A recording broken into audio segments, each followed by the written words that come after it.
ada yang lebih sial dari seseorang yang ingin melucu, tapi sama sekali tak lucu. Jangankan orang lain tertawa, saya sendiri tak tertawa oleh lelucon saya. Mungkin kalian akan menyangka bahwa menjadi badut adalah pekerjaan yang paling gampang. Tinggal bertingkah kocak dan orang akan tertawa. Bila kalian jadi saya, kalian akan mengerti bahwa tak gampang membuat orang tertawa. Apalagi ketika kamu sedang tidak ingin tertawa. Lagi pula, di zaman ketika orang-orang gampang tersinggung dan marah, membuat lelucon tidaklah semudah yang kalian bayangkan. Bisa-bisa karena lelucon, kamu bisa dipidanakan, dianggap menghina, dan mencemarkan nama baik. Kawan baik saya, seorang pelawak, di penjara hanya karena membawakan lelucon yang kemudian dianggap menghina. Dia bercerita tentang seseorang yang memanjat pohon kelapa pada jam 10 pagi. Dan dari atas pohon kelapa, orang itu mengumandangkan azan subuh. Tentu saja itu membuat gempar seluruh kampung kan. Orang-orang langsung berbondong-bondong mendatangi orang itu, berteriak dan menghujatnya. Bahkan ada yang ingin membunuhnya. Dasar kafir, turun kamu. Begitu orang-orang kampung yang berteriak, marah, berani-beraninya kamu melakukan penghinaan. Azan subuh kok jam 10 pagi. Dasar kafir. Coba kalian pikir. Saya azan jam 4 subuh di masjid, tapi tak ada satupun yang kalian datang ke masjid. Begitu saya azan jam 10, kok kalian pada berdatangan? Coba kalian pikir. Siapa yang gak taat, siapa yang aneh, dan siapa yang kafir? Orang kok gampang mengcover-kafirkan orang. Hanya karena berbeda, menjadi bermusuhan sekarang. Orang sepertinya senang bertengkar. Kalau Descartes bilang, aku berpikir, maka aku ada. Orang sekarang sepertinya bilang, aku bertengkar, maka aku ada. Pertengkaran menjadi komoditi, diperjualbelikan. Bahkan seringkali diberi pembenaran atas nama keyakinan ayat-ayat yang digunakan untuk kepentingan kekuasaan. Makanya sekarang ini susah membuat orang tertawa. Saya menjadi badut meneruskan ayah saya. Dulu ayah saya juga seorang badut. Karena bapak saya badut, saya pun jadi badut. Karena kan sedang ngetren anak meneruskan usaha bapaknya. Kalau bapaknya presiden, ya anaknya jadi presiden. Enggak ding. Anaknya jadi gubernur. Bahkan ada yang nyalonkan jadi wali kota. Sudah. Jangan ngomong lantur. Nanti saya malah ditangkap. Dulu kata bapak saya, jadi badut itu lumayan, enak. Penghasilannya lumayan. Bapak saya sering juga diundang karena orang-orang butuh hiburan. Badut dan pelawak dianggap masih lucu. Nah kalau sekarang, pelawak aja kalah lucu sama politikus.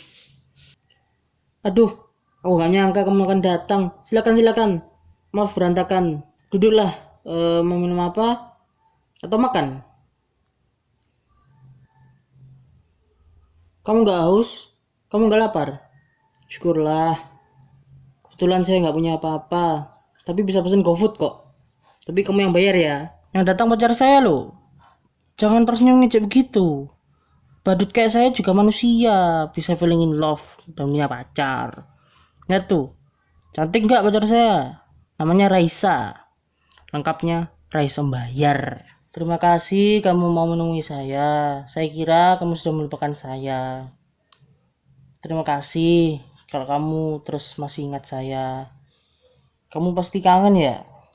Saya juga. Rindu itu berat. Kamu gak akan kuat. Biar aku aja. Aku kira kamu sudah gak mau sama saya. Katanya kamu punya pacar baru. Lebih tampan. Lebih kaya. Tapi percayalah. Apapun itu yang terjadi. Aku tetap cinta kamu. Sumpah. I love you. I miss you. Boleh aku peluk kamu? Boleh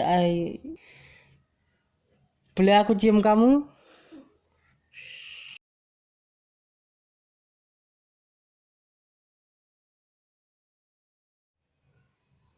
Raisa, Raisa, Raisa. Tidak ada siapa-siapa. Ternyata hanya khayalan saya saja. Gak ada pacar. Saya baru jomblo. Coba kalian bayangkan. Betapa sialnya saya. Sudah jadi badut. Jomblo pula. Nasib saya benar-benar ambiar. Percayalah. Jadi badut itu berat. Kamu gak akan kuat. Biar saya saja.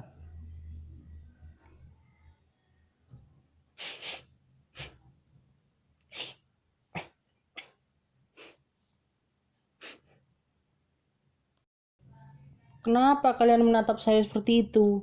Apa ada yang aneh dengan saya? Sudah saya katakan, saya ini orang sial.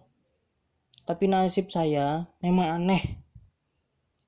Nasib selalu mempunyai kejutan-kejutan yang tak pernah saya duga.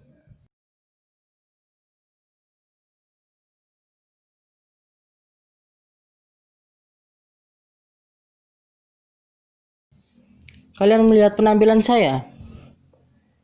Begitu keren dan perland. Kini saya berpakaian bagus.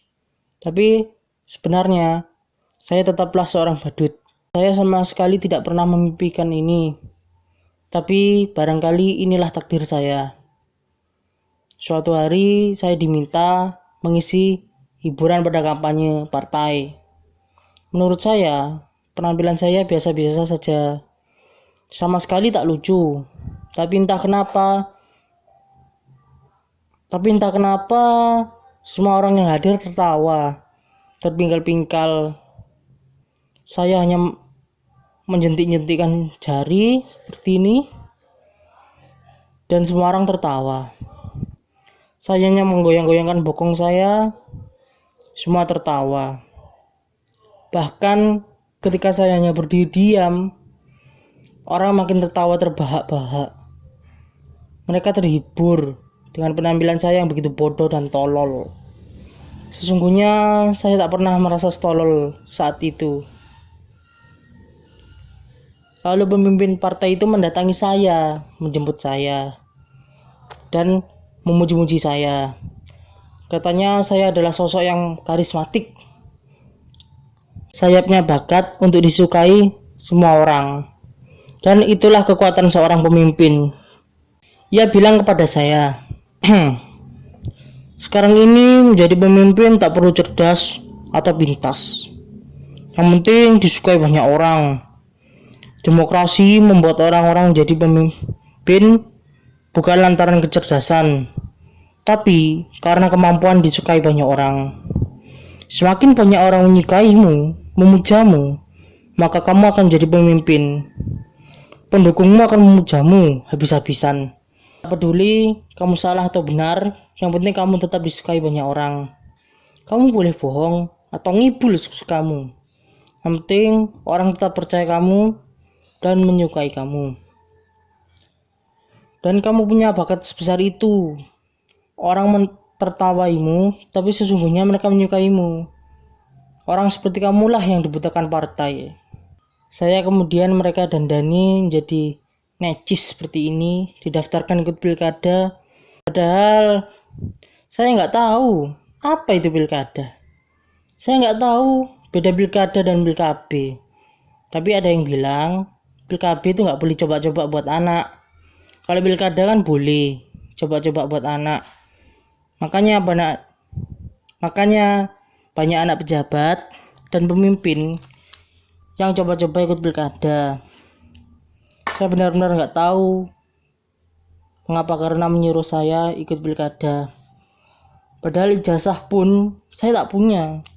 Tapi mereka bilang, tenang saja, ijazah bisa dipalsukan. Jangankan ijazah, kebenaran pun bisa dipalsukan. Dan betapa sialnya saya menang pilkada. Barangkali zaman memang sudah gila. Mereka memilih saya karena dianggap saya bisa menghibur mereka. Saya dianggap orang paling lucu yang bisa membuat hidup mereka bahagia. Ketika saya menjadi badut, saya tak pernah berhasil membuat orang tertawa.